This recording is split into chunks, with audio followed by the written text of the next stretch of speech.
বন্ধুরা, ছোট্ট মেয়েটির মুখে বাবা ডাক শুনে থমকে গেল সবাই। কিন্তু এত খুশির মাঝেও বর্ষারে কি অভদ্র আচরণ! কাজের মেয়ে বলে কি সে অপমান করল বাচ্চাটিকে? কেন বুবলাইয়ের চরম রোষের মুখে পড়ল বর্ষা? আর কুমুলিনী কি পারবে বাচ্চাটিকে এই বাড়িতে নিজের মেয়ের মতো আগলে রাখতে? আজকের পর্বটি মিস করবেন না। বন্ধুরা, সম্পূর্ণ পর্ব দেখতে চ্যানেলটি সাবস্ক্রাইব করুন। বাচ্চাটাকে বাজে কথা বলায় বর্ষার উপর প্রচণ্ডভাবে রেগে গেল বুবলাই।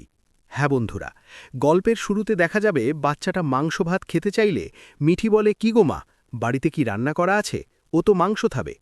তখন কোমলিনী বলে, হ্যাঁ রান্না করা আছে তো, তুই মাংস ভাত, আইসক্রিম, চকলেট যা চাবি সব খাবি। ওদিকে বর্ষা মুখ গোমরা করে দাঁড়িয়ে থাকলে নতুন বলে, বর্ষা যাও তো, ওর জন্য আইসক্রিম নিয়ে এসো তো। তখনই ঠাম্মি এসে বাচ্চাটাকে দেখে খুব খুশি হয় আর বলে, ওরে আমি তো তোকে অনেক গল্প শোনাব।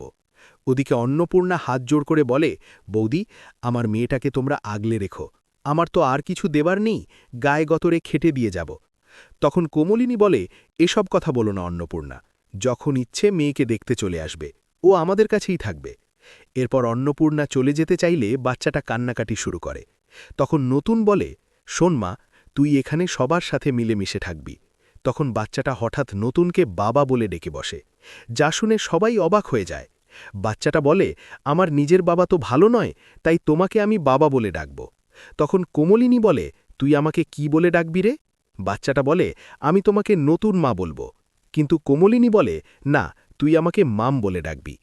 ওদিকে মিঠির একটু হিংসে হলেও বুবলাই আর বাবিল বাচ্চাটাকে আদর করতে থাকে। তখন বর্ষা বাঁকা সুরে বলে, আচ্ছা, এই বাচ্চাটা ঘুমাবে কার কাছে? মিঠি আর বাবিলের মাঝখানে, নাকি নতুন কাকু আর মামনির মাঝখানে? নিজেদের বাচ্চা হলে তো বাবা মায়ের মাঝখানেই ঘুমায়। তখনই বুবলাই ডেগে গিয়ে বলে, বর্ষা, তুমি শিক্ষিত হলেও তোমার মনের মধ্যে বিন্দুমাত্র শিক্ষা নেই, কখন কি বলতে হয় সেটা তুমি এখনও জানো না। এরপর বর্ষা আইসক্রিম নিয়ে এসে বলে, এই নে, কাজের মেয়ের জন্য আবার কত আধিক্যতা, ও তো এ বাড়ির কেউ নয়, জাস্ট একটা কাজের মেয়ে। এই কথা শুনে কোমলিনী চমকে ওঠে আর বুবলাই গর্জে উঠে বলে, বর্ষা, তুমি কি কোনোদিন শুধরাবে না? একটা বাচ্চা মেয়েকে এসব কথা বলতে তোমার লজ্জা করে না?